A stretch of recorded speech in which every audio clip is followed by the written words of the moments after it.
Bonjour à tous et félicitations si vous êtes en vie. Le massacre à la tronçonneuse de Netflix en ligne depuis hier, que je redoutais totalement, enfin je m'attendais vraiment à une purge sans nom. Alors c'est la suite directe qui remplace donc toutes les suites. Enfin, mais y a-t-il vraiment eu des suites Massacre à la tronçonneuse Pas réellement. Même le 2 de Top Hooper qui était une comédie. Enfin, c'était aussi l'époque, c'est ce qui arrivait également à Nightmare on Elm Street. C'était la mode, tout d'un coup, on prenait les énormes succès des films d'horreur et on en faisait des trucs beaucoup plus divertissants que terrifiants. Voilà, un phénomène que moi je kiffais très moyennement.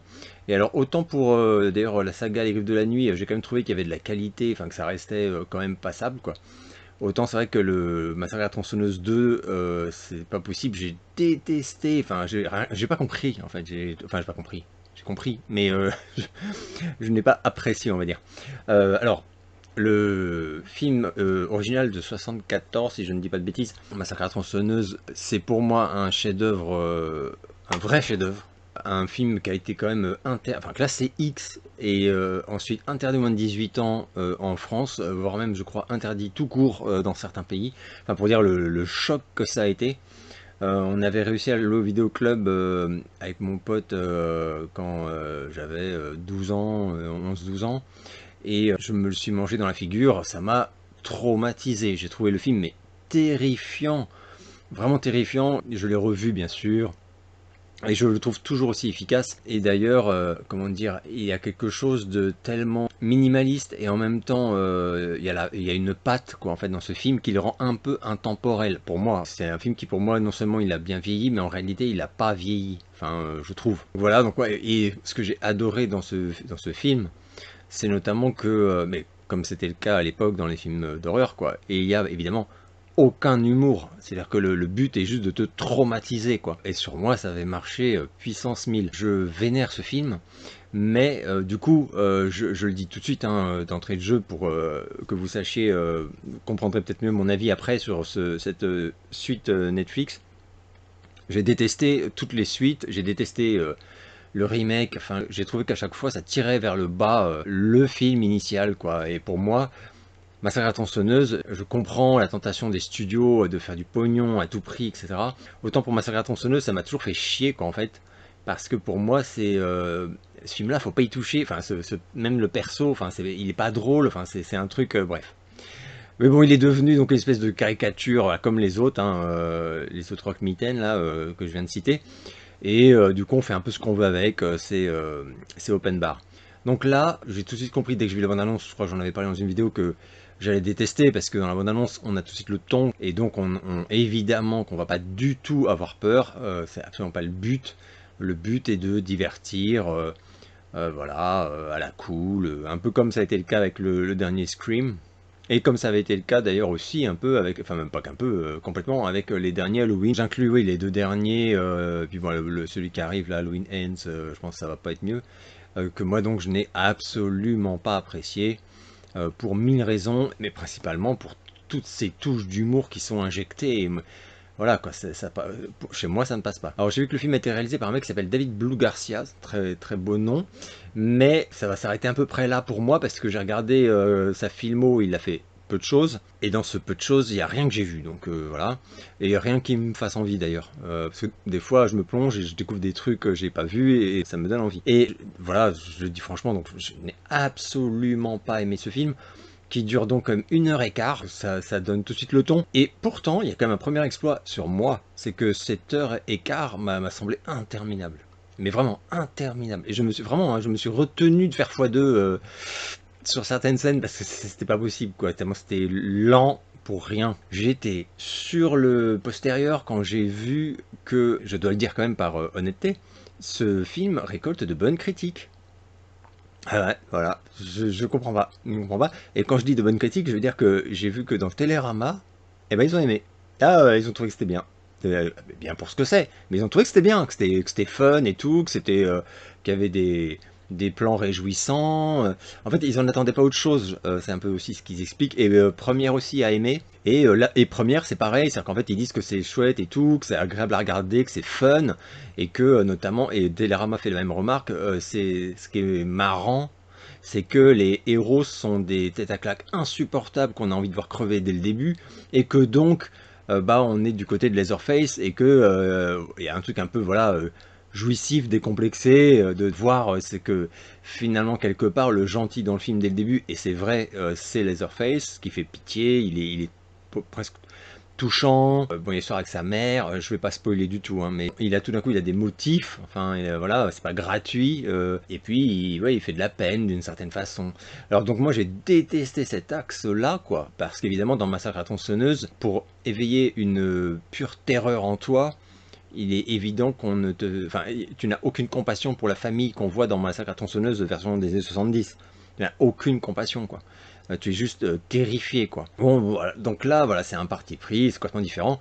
Et un humour aussi, parce que je peux pas m'empêcher de penser que c'est volontaire, que ce soit ridicule, avec cette espèce de copycat d'Halloween 2018, avec donc la survivante qui est devenue une vieille badass. Ah bah putain, c'est pas possible quoi, qui a plus peur de rien, qui est juste là pour lui défoncer sa gueule. Donc bon, après il y a des trucs où je dois dire que c'est pas à chier quoi. Par exemple, le film il est pas moche quoi, c'est pas filmé. Je pensais que ce serait filmé nawak et que ce serait douloureux à regarder, et pas du tout.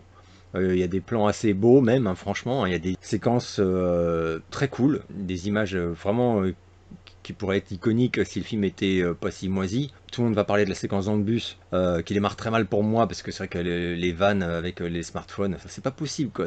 Mais après, c'est quand même pas mal, c'est vrai que c'est beau, enfin ça, il n'y a pas de tension, voilà, c'est juste du fun. Et en fait, c'est pareil pour le gore. Alors, il y a plein de gens qui s'extasient, enfin ils s'extasient pas, mais ils disent c'est super cool parce qu'il y a du gore décomplexé, c'est génial et tout.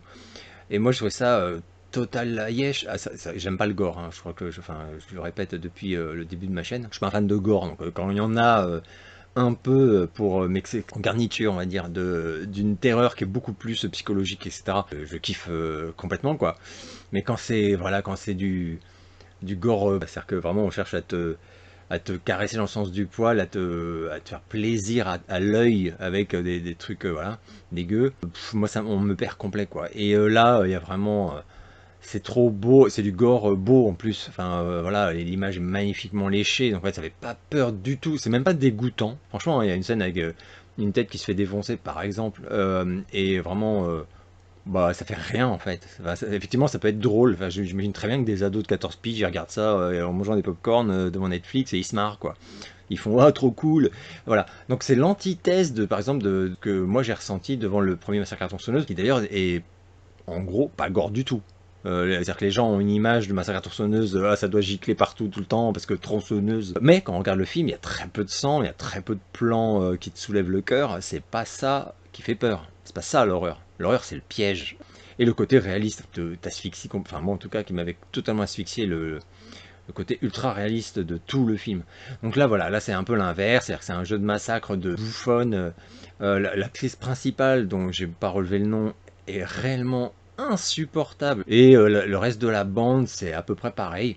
Donc voilà, donc comme là par contre, comme ils disent tous, c'est vrai que tu as une seule envie, c'est qu'ils crèvent tous, parce qu'il n'y en a aucun qui est attachant, il n'y en a aucun qui est intelligent. C'est vraiment, il y a une scène tragicomique avec une nana, elle a une plaie d'impact de balle ici, et donc on se dit merde, elle a survécu à un truc pas cool et tout, et mais tellement mal amené. Donc au début elle est là, elle se touche comme ça, et après en fait avec un mec complètement inconnu et dont en plus elle se méfie, enfin bon, elle va carrément révéler que elle a survécu à une fusillade dans son bahut et tout. Et ça fait une référence à des drames vraiment de la vraie vie, quoi. Et j'ai trouvé ça ultra malaisant. Je suis sûrement le seul, hein, parce que j'ai vu personne tiquer là-dessus. J'ai vraiment pas du tout apprécié cette touche qui ne sert à rien. Mais à rien de rien.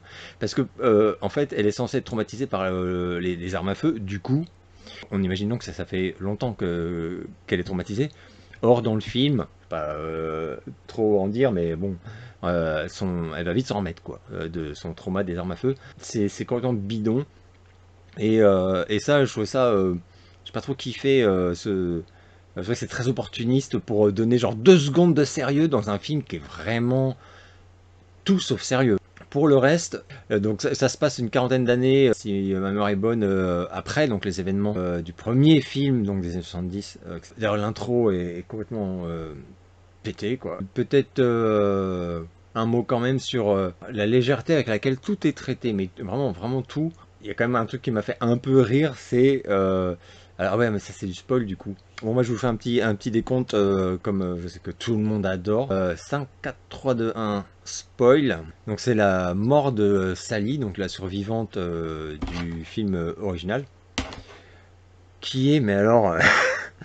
ça hurlait de rire. Enfin, il y a deux, trois morts comme ça qui n'en finissent pas et qui sont tellement improbables que là, tu te dis, enfin, si tu avais des doutes, si tu essayais enfin, de prendre le film un peu au sérieux pour éventuellement te faire un peu peur, bon bah là, on te fait comprendre que non, c'est dead. Donc il y avait notamment un mec qui marche pendant 1 heure alors qu'il s'est juste fait défoncer, mais tout le monde serait décédé depuis 1000 ans. Il a perdu 800 litres de sang, il a la gueule ouverte sur... Ah, c'est ridicule, mais non, il va descendre les escaliers, se lever, sortir dehors, marcher un coup. LOL, bref. Mais alors, la vieille, c'est encore plus drôle que ça. Se fait totalement transpercer. Et non, pendant 1 heure, elle va blablater avant de clamser. Et d'ailleurs, tu t'en fiches total de sa mort. C'est vraiment... Et puis alors, elle met la balle dans le gun, là, avec la petite remarque philosophique. Donc voilà. Alors, clairement, autour de moi, c'est très partagé. Je le dis sincèrement. Donc je peux pas du tout dire vous allez détester, épargnez-vous ça.